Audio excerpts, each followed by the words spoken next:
ఆదిలాబాద్ జిల్లా వార్తల విషయానికి వస్తే ఉమ్మడి ఆదిలాబాద్ జిల్లా అభివృద్ధిపై మంత్రులు నిర్వహించిన సమీక్షా సమావేశము మొక్కుబడిగా కొనసాగింది.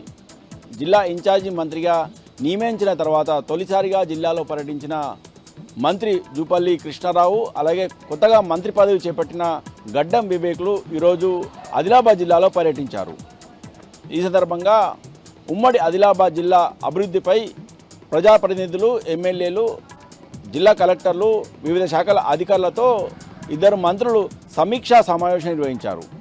అయితే ఈ సమీక్షా సమావేశంలో ప్రతిపక్ష పార్టీలకు చెందిన బీఆర్ఎస్ పార్టీ ఎమ్మెల్యేలు, బీజేపీ పార్టీకి చెందిన ఎమ్మెల్యేలు మంత్రులను అభివృద్ధిపై నిలదీశారు. అభివృద్ధికి నిధులు కేటాయించకుండా జిల్లా అభివృద్ధి ఎలా సాధ్యమవుతుందని మంత్రులను నిలదీశారు.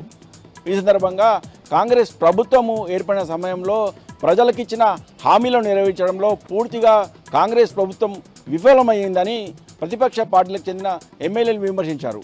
ఇప్పటికైనా ఉమ్మడి ఆదిలాబాద్ జిల్లాకు నిధులు కేటాయించి సమీక్షా సమావేశం నిర్వహిస్తే బాగుంటుందని, జిల్లా అభివృద్ధికి ప్రత్యేకంగా నిధులు కేటాయించాలని బీఆర్ఎస్ పార్టీ, బీజేపీ పార్టీకి చెందిన ఎమ్మెల్యేలు మంత్రులకు డిమాండ్ చేశారు.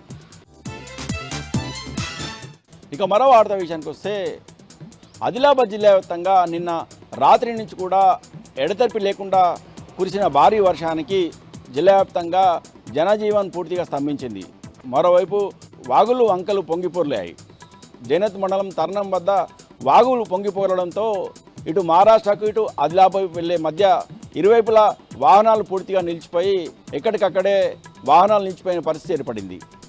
మరోవైపు లాండా సాంగ్వి వాగులో చేపలు పట్టేందుకు వెళ్లిన ఇద్దరు వ్యక్తులు గల్లంతయ్యారు. వీరిలో ఒకరిని స్థానికులు రక్షించగా మరొకరు గల్లంతయ్యారు. పోలీసులు కేసు నమోదు చేసుకుని దర్యాప్తు చేస్తున్నారు. మరోవైపు గల్లంతైన వారి కోసం గాలింపు చర్యలు చేపట్టారు.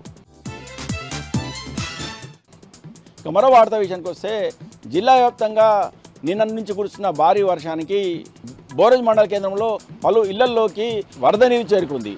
అయితే అధికారులకు సమాచారం ఇచ్చినా అధికారులు సకాలంలో స్పందించకపోవడం పట్ల బోరజ్ చెందిన గ్రామస్తులు ఆందోళన చేపట్టారు. వీరి ఆందోళనకు బీఆర్ఎస్ పార్టీ నాయకులు మద్దతు పలికారు. ఆదిలాబాద్ మహారాష్ట్ర జాతీయ రహదారిపై బైఠాయించారు. అధికారులు వచ్చి తమ సమస్యలను పరిష్కరించే వరకు తమ ఆందోళన కొనసాగుతుందని దాదాపు 2 గంటల పాటు జాతీయ రహదారిపై గ్రామస్తులు బైఠాయించారు. ఏక అధికారి కూడా స్పందించకపోవడంతోనే తాము ఈ ఆందోళన చేపట్టినట్టు గ్రామస్తులు ఆవేదన వ్యక్తం చేశారు. స్థానిక ఎమ్మెల్యేతో పాటు అధికారులు వచ్చి తమ సమస్యను పరిష్కరిస్తే తప్ప ఈ ఆందోళన విరమించే లేదని చెప్పడంతో పోలీసులు ఇటుకలకు వారిని సంజాయించి అరెస్ట్ చేశారు. ఇక నిర్మల్ జిల్లా వార్తల విషయానికి వస్తే నిర్మల్ జిల్లాలో వరుస దొంగతనాలు ప్రజలను భయభ్రాంతులకు గురి చేస్తున్నాయి.